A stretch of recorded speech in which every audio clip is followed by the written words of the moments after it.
बिस्मिल्लाहिर्रहमानिर्रहीम। अस्सलाम वालेकुम डियर स्टूडेंट्स, कैसे हैं आप सब लोग? Okay, let's read the next paragraph. The Chinese model can not be analysed according to its differences from the western. China का जो मॉडल है, चाइना का जो तरक्की का निज़ाम है, the examples which China has present before the world, उसने जिस तरह से प्रोग्रेस की और जो एक एग्ज़ाम्पल्स उसने सेट की है, जो एक मॉडल उसने दुनिया के सामने पेश किया है, कैन नॉट बी एनालाइज्ड। उस मॉडल को, उनके उस नमूने को, उस मिसाल को जो है वो एनालाइज नहीं किया जा सकता। We can't examine it, we can't observe this according to its differences. उसके जो है वो जो तफरक़ात हैं, जो इख्तलाफात हैं, उनके मुताबिक फ्रॉम द वेस्टर्न सिस्टम, किससे हैं उसके मगरबी जो निज़ाम है उसके साथ उसके जो इख्तलाफात हैं, सिर्फ इसके मुताबिक जो है वो उसका जो एक नमूना है उसको एनालाइज नहीं किया जा सकता। यानी हम चाइना की जो पॉलिसी है, चाइना की जो अप्रोच है, जो उसकी आइडियोलॉजी है और उसकी जो प्रैक्टिकलिटी है, हम उसको सिर्फ इस बेस पे कि वो मगरब के निज़ाम के अगेंस्ट है या उसके में जो है वो बहुत से उन दोनों में आपस में जो है वो डिफरेंसेस नज़र आते हैं, सिर्फ इस बिना पे उसको नहीं चेक किया जा सकता, इस बिना पे सिर्फ उसको जो है वो जज नहीं किया जा सकता, उसका जो है वो तज्ज़िया नहीं किया जा सकता। It involves N utterly different approach. इसमें मुकम्मल तौर पे जो है वो इट इन्वॉल्व्स, इसमें शामिल है एन अटरली डिफरेंट अप्रोच, एक कम्प्लीटली डिफरेंट किस्म की अप्रोच है।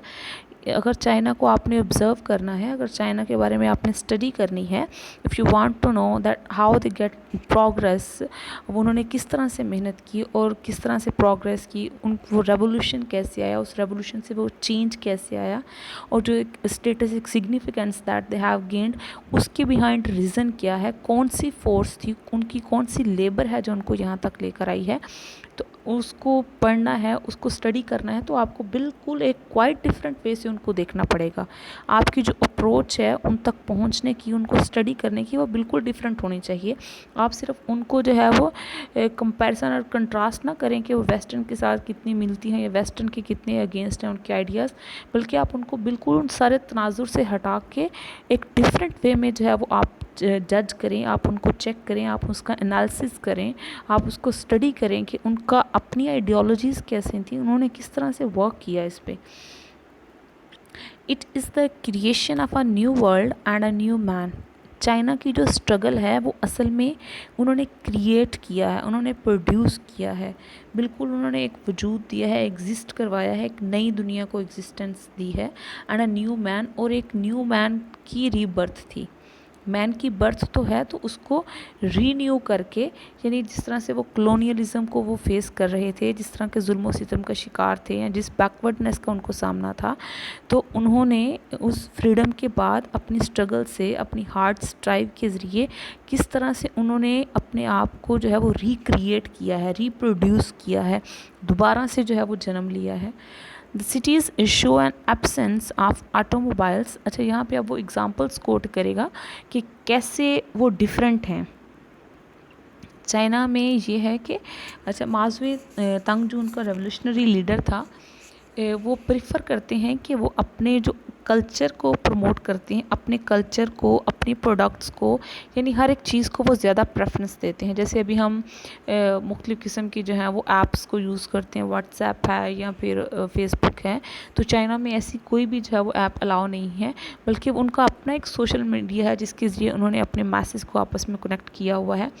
बिल्कुल ऐसे ही माज़वी तंग जो उनका लीडर था, उसने ये सारे आइडियाज़ उनके अंदर प्रमोट किए कि हमारा जो सेल्फ़ है, जो हमारा कल्चर है, जो हमारी आइडेंटिटी है, कि उसकी इतनी वर्थ है कि हमें किसी दूसरे को फॉलो करने की ज़रूरत नहीं है।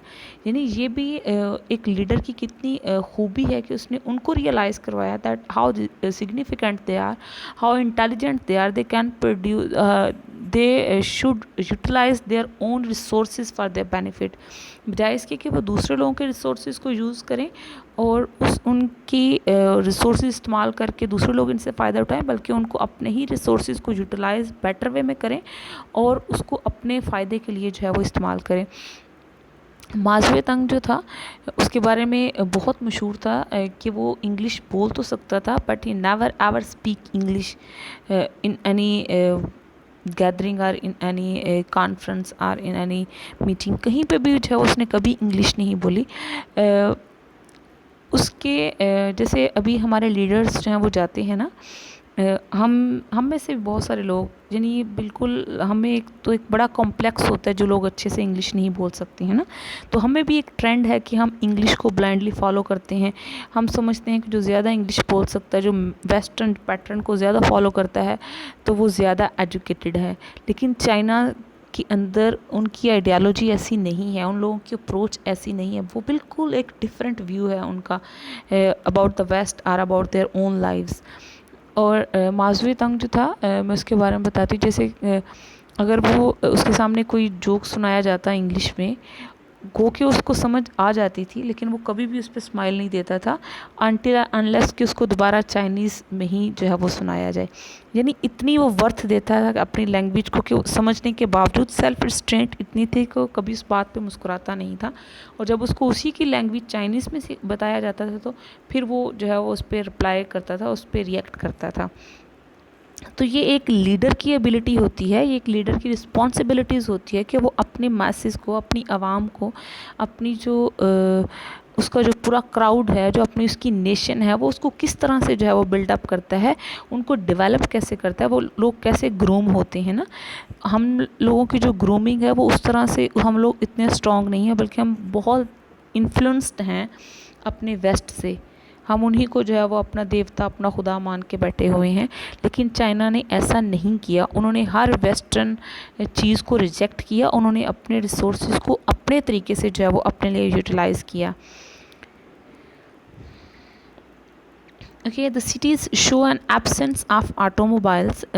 उनके शहरों में जो है वो आपको बिल्कुल एब्सेंस नज़र आती है, बिल्कुल अदम मौजूदगी है, गैर मौजूदगी है ऑफ ऑटोमोबाइल्स, गाड़ियों की, विच इज़ नीदर बैकवर्डनेस, ये तो ना उनकी कोई बैकवर्डनेस, उनकी कोई जहालत या पसमानदगी नहीं है, ना डिले और ना ही कोई ताख़ीर हुई है, बट अ रिजेक्शन, बल्कि वो लोग रिजेक्ट करते हैं, मॉडर्नाइजेशन को रिजेक्ट करते हैं, वो वेस्टर्न आइडियोलॉजी को रिजेक्ट करते हैं, वो वेस्टर्न की जो डिस्कवरीज हैं वो उसको रिजेक्ट करते हैं। टू कोट, अगर हम यहाँ पे कोट करें उसके अल्फाज रॉबर्ट किलियान के, एडवर्टाइजिंग, और उन्होंने जो है वो हर किस्म के इश्तहारात को रिजेक्ट कर दिया है। नियॉन साइंस, नियॉन होते हैं जो चमकीले जो साइंस होते हैं, जैसे जो ट्रैफिक के सिग्नल्स होते हैं वो नियॉन हैं, जलते बुझते जाए, वो जो चमकीले किस्म के जो इशारे हैं। एंड द थ्री फीवर्स, और जो तीन किस्म के जो फीवर हैं, जो लोगों के अंदर लस्ट पाई जाती है, जो जुनून होते हैं लोगों के। फीवर अमूमन बुखार को कहा जाता है, लेकिन फीवर कहते हैं कि जैसे उसको फीवर है स्टडी का, तो जब आप बड़ी शिद्दत के से किसी चीज़ को चाहते हैं, जब आप किसी जुनूनी कैफियत है। कुछ लोगों को पढ़ाई का फ़ीवर होता है, कुछ लोगों को मनी का फ़ीवर होता है, कुछ लोगों को खूबसूरती का फ़ीवर है, कुछ लोगों को मशहूर होने का जो फ़ीवर होता है। तो कहते हैं कि उन लोगों ने जब एक तो ऑटोमोबाइल्स को रिजेक्ट किया, एडवर्टाइजिंग को रिजेक्ट किया, नियॉन साइंस को रिजेक्ट किया, और जो थ्री फीवर्स थे, कौन से three fevers? Money, alcohol and sex. और ये वेस्ट चलता ही इन्हीं तीन चीज़ों पे है।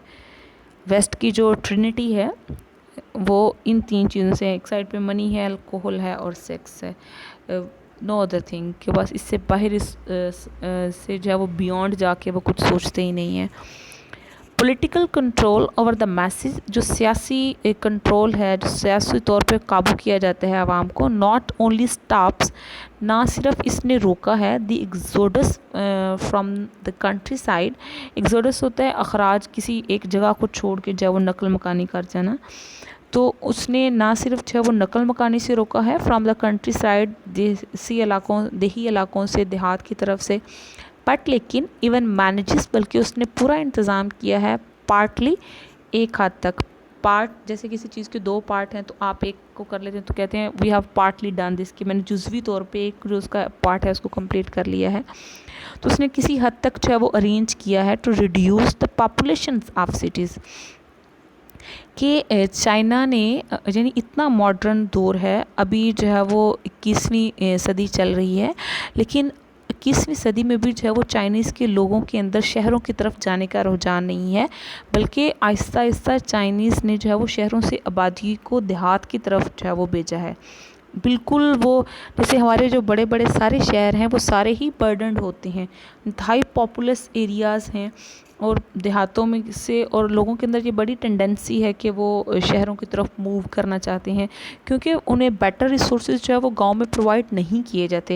लेकिन चाइना में ऐसा नहीं है, लोग अपनी जड़ों के साथ बहुत ज़्यादा अटैच हैं, अपनी जगह से उनको प्यार है, और वो जहाँ पे रहते हैं they want to stay there. उन्हें ऐसी कोई लस्ट नहीं है, ऐसी कोई किस्म कोई क्रेज़ नहीं है to move toward the cities. और गवर्नमेंट ने किस हद तक जो है वो बैलेंस क्रिएट किया हुआ है in the country. In the year 2000, even के इस साल में भी 2000 में, China will still be a powerfully agricultural and present country. यानी आज के इतने जदीद दौर में भी जो है वो चाइना अभी तक बहुत पावरफुली, बड़ा ज़बरदस्त किस्म का, बड़ा एक मज़बूत ज़री मुल्क है एंड पेसेंट्स कंट्री, और किसानों वाला मुल्क है। फार क्योंकि इट्स मॉडर्नाइजेशन, इसकी जो जिद्दत है, इसमें जो मॉडर्निटी आई है, इसमें जो जदीद चीज़ें आई हैं, विल हैव अकर्ड, ये हो चुकी है, ये वाक़या हो चुके हैं, ये रूनुमा हो चुकी है, with out a flight from the fields. यानी जैसे वेस्ट में मॉडर्निटी आई है, या जहाँ जहाँ मॉडर्नाइजेशन हो रही है, चीज़ें टेक्नोलॉजी जो है वो फास्ट होती जा रही है, तो लोगों ने देहात को छोड़ दिया है, खेतों वाले काम छोड़ के जो है वो इंडस्ट्रीज सेटअप करनी शुरू कर दी हैं। तो चाइना में भी मॉडर्निटी आई है, वो भी मॉडर्नाइज हुए हैं, but they haven't take their flight from their fields. उन्होंने अपने खेतों को नहीं छोड़ा, but still they are working in their own fields with their own limited resources. वो अभी भी अपने उन्हीं फील्ड्स में जो है वो वर्क कर रहे हैं, and they are satisfied on it. उन्हें किसी भी किस्म की कोई कंप्लेंट नहीं है। इस तरह से उनको ग्रूम किया गया है, ऐसी जो है वो डेवलपमेंट उन लोगों की गई है कि मॉडर्न वो भी लोग हैं, लेकिन ऐसा नहीं हुआ कि वो अपने देहातों को छोड़ के जो है वो शहर चले गए, या उन्होंने हर जगह पे जो है वो बस्ती हैं, वो इंडस्ट्रीज़ लगाना शुरू कर दी हैं। Okay, will have occurred without a flight from the fields. Modernisation जो है वो उनकी जो है वो खेतों से फरार के बगैर हुई है, which is the price paid by the west. और ये वो कीमत थी जो मगरब ने अदा की थी। यानी मगरब में जब मॉडर्निटी आई, जब मॉडर्नाइजेशन आई, लोगों के अंदर थोड़ी सी अवेयरनेस आनी शुरू हो गई, तो लोगों ने खेतों को छोड़ दिया, इंडस्ट्रीज़ लगानी शुरू कर दी, अपने गांव देही इलाकों को छोड़ दिया, शहरों में जाके बसना शुरू कर दिया। तो उसकी हैवी प्राइस जो है वो उसको पे करनी पड़ी है वेस्ट को। इन चाइना टू, चाइना में भी the average size of farming, जो औस किस्म के, यानी जो एक नॉर्मल किस्म का जो साइज़ है, जो एक हुजम है आप फार्मिंग, काश्तकारी करने का, फार्मिंग कंसर्न्स जो फार्मिंग से रिलेट करते हैं, फार्मिंग के मुतल्लक जो अदारे हैं, इज़ ग्रोइंग, ये बढ़ रहे हैं through the system of communes. किसके ज़रिए बढ़ रहे हैं? कम्युनिटी के सिस्टम के ज़रिए। यानी इलाकाई तौर पे जो है वो कुछ ज़राअत के कुछ इंस्टीट्यूट बना दिए गए हैं विद सब डिवीजन्स, फिर उसको मज़ीद डिवाइड किया गया है।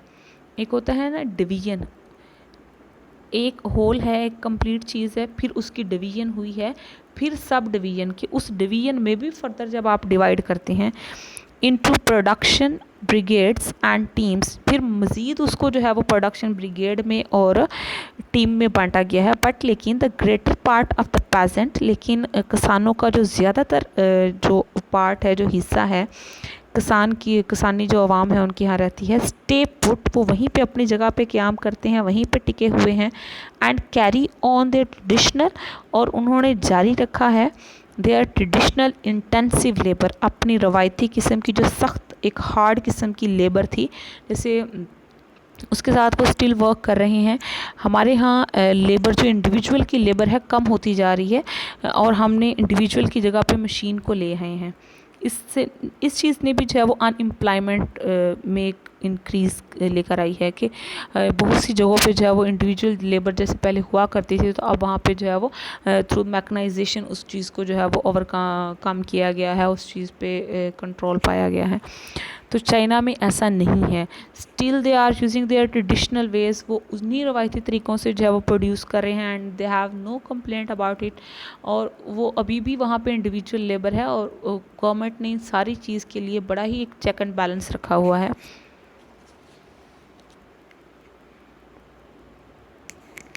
एग्रीकल्चरल मैकनाइजेशन इज़ बीइंग इंट्रोड्यूस्ड, ज़राअत के अंदर जो मशीनों वाला निज़ाम है ये मुतारफ़ करवाया गया था। विद कंसिडरेबल कॉशन, यानी उन्होंने अपने किसानों में भी ये मशीनों के बारे में जो आगही है इस चीज़ को फैलाने की कोशिश की है, लेकिन बहुत एहतियात के साथ, कंसिडरेबल बहुत हद तक जब बड़ी एहतियात से इस चीज़ को फैलाया गया है। So as to avoid upsetting the balance, किस लिए किया है उन्होंने इतनी कॉशन से, ताकि इम्बैलेंस ना हो, जो तवाज़न है वो अपसेट ना हो, उनका तवाज़न ना बिखरे, वो चीज़ जो है वो डिस्टर्ब ना हो, चीज़ें नॉर्मल उसी रूटीन में जो है वो वर्क करती रहें। बट लेकिन the essential point of the matter, लेकिन इसका जो एक सबसे एक अहम नुक्ता है वो ये है दैट के द एग्रीकल्चरल लेबर, जो ज़राअत के जो मज़दूर हैं, दो possibly deprived of farming machinery, हो सकता है मुमकिन हद तक वो लोग महरूम हो गए हैं मशीनरी इस्तेमाल करने से, must not and does not want to be urbanise, वो कभी नहीं चाहेंगे, ना तो वो चाहते हैं और ना कभी चाहेंगे कि वो शहरों की तरफ जाएं। अर्बन जो है वो सिटी एरिया को कहते हैं, अर्बनाइज्ड होना, सिटीफाई करना, शहरों में जाके सेटल हो जाना।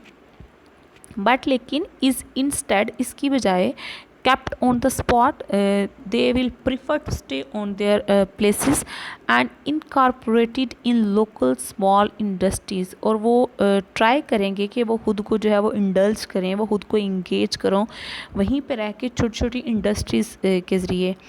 ही डज़ नॉट फ्ली, और वो नहीं भाग कर जाएंगे टू द सिटीज़, शहरों की तरफ, बिकॉज क्योंकि the industrial road passes through, के जो सनती एक जो सड़क गुज़रती है, यानी जहाँ पर भी सनती तरक्की, सनती यानी पहले अगर आप देखें ना तो एक एग्रीकल्चरल एज थी कि जब हम ज़राअत से बहुत रिलेट करते थे, फिर आहिस्ता आहिस्ता उसके बाद जो है वो इंडस्ट्रीज़ आनी शुरू होगी। अब हम ज़राअत में वैसे इंटरेस्टेड नहीं होते हैं, यहाँ पे भी हम देखते हैं कि फार्मिंग पे लोग उतना रिलाई नहीं कर रहे हैं, कि वो अब थोड़ा सा रिस्की लगता है, ये कि मौसम इतना डायनामिक है, कभी पता नहीं चलता कब इसमें कौन सा चेंज आ रहा होता है, उसकी वजह से कि वो सडन उस चेंज से बचने के लिए, और फिर साथ जो है वो लोगों को लगता है कि बाकी अगर हम कोई और बिज़नेस करें, कोई इंडस्ट्री सेट करेंगे तो उसमें बहुत ज़्यादा रिस्क जो है वो उनको फेस नहीं करना पड़ेगा। तो जो एक सनती एक दौर आया है, जो एक सनती तरक्की की राह आई है यहाँ पे, तो ये कहाँ से गुज़र के जाती है, ये जो सनती तरक्की की रोड है, पासिस थ्रू जो गुज़रती है are technically oriented agriculture and a decentralise industry. ये तकनीकी तौर पे जो हमने मुतय्यन किए होते हैं, जो ओरिएंटेड होते हैं, जो डिसाइडेड होते हैं ज़राअत के, एंड अ डिसेंट्रलाइज्ड इंडस्ट्री। कल भी मैंने इस बात को एक्सप्लेन किया था, सेंट्रलाइज्ड करना होता है जब आप किसी चीज़ को कलेक्ट करना शुरू कर दें, किसी एक पॉइंट पे जो है वो उसको लाना शुरू कर दें, और डिसेंट्रलाइजेशन होती है जब आप उसको फैलने दें, कि वो मरकज़ में इकट्ठी ना हो बल्कि उसके अतराफ़ में जो है वो फैलती जाए। तो इंडस्ट्री भी ऐसे फैली हुई जो है वो इंडस्ट्री हो। Economic decentralization, which is perhaps the most important step in Chinese domestic policy, जो मुआशी फैलाव है जो कि चाइना की पॉलिसी में सबसे एक अहम स्टेप है, since the great proletarian cultural revolution, जब से जो है वो चाइना के अंदर अजीम मज़दूर का जो सकाफ़ती इनकलाब है वो आया है। अच्छा, चाइना में मैंने आपको बताया था कि चाइना का जो सिस्टम है वो कम्युनिज़म पे बेस करता है, वो कम्युनिटी वाइज चीज़ों को जो है वो फ्लो करते हैं, तो वो उसको फॉलो करते हैं। बाद में कुछ ऐसा हुआ कि चाइना में थोड़ा सा इंतशार फैलना शुरू हुआ कि जो कम्युनिज़म के लीडर थे वो उन्होंने अपने आइडिया से हट की और चीज़ों को प्रमोट करना शुरू कर दिया। तो इस दौरान भी एक थोड़ा सा रेवोल्यूशन आया था। प्रोलेटेरियन होता है जो लेबरर, जो मज़दूर, जो पेजेंट किसान होते हैं, तो वो किसान रेवोल्यूशन लेकर आए थे, और बहुत स्टूडेंट्स भी फिर इसमें इंडल्ज हो गए, और उन्होंने उन सारे लोगों को मारा भी, बहुत वास्ट लेवल पर उनका मर्डर भी हुए, और उन सारे लीडर्स को जो कम्युनिज़म के अगेंस्ट हैं उनको उनके ओहदों से हटा दिया गया और उनके मर्डर भी कर दिए गए।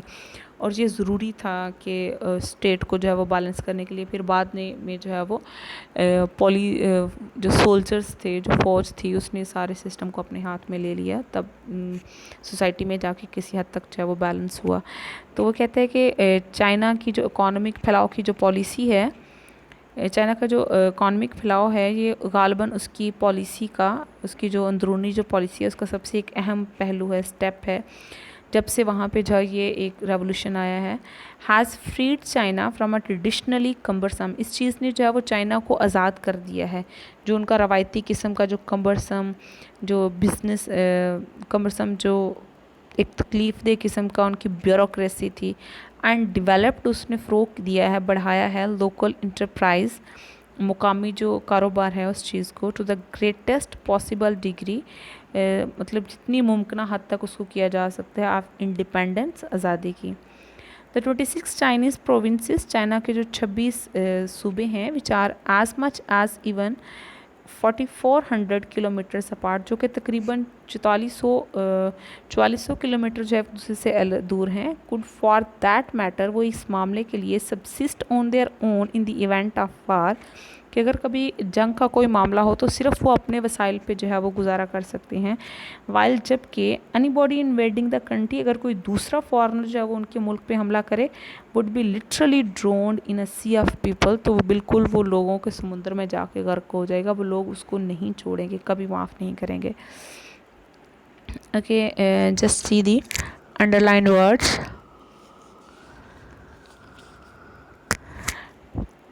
ओके, फर्स्ट है अटरली, कम्प्लीटली, मुकम्मल तौर पे, थॉरोली, नियॉन साइंस होते हैं जो चमकीले हों, रोशन हो, ग्लिटरिंग वाले।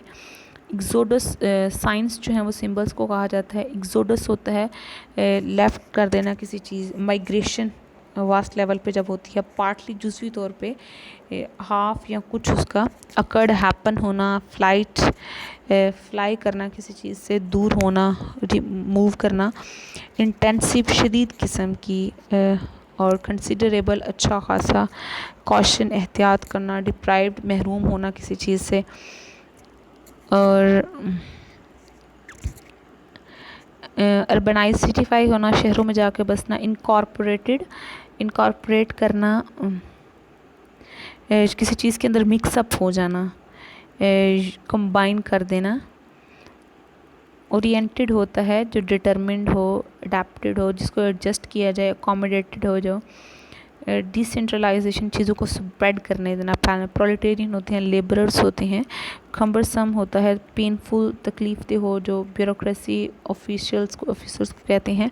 इंटरप्राइज जो है वो बिज़नेस को कहा जाता है। सबसिस्ट करना, सर्वाइव करना, एग्जिस्टेंस के लिए एफर्ट करना। इन्वेड करना, किसी का जो है वो हमला कर देना उस पर। Okay, these are the underline words जो आप लोग करेंगे। अल्लाह हाफ़िज़, इंशाल्लाह टुमारो।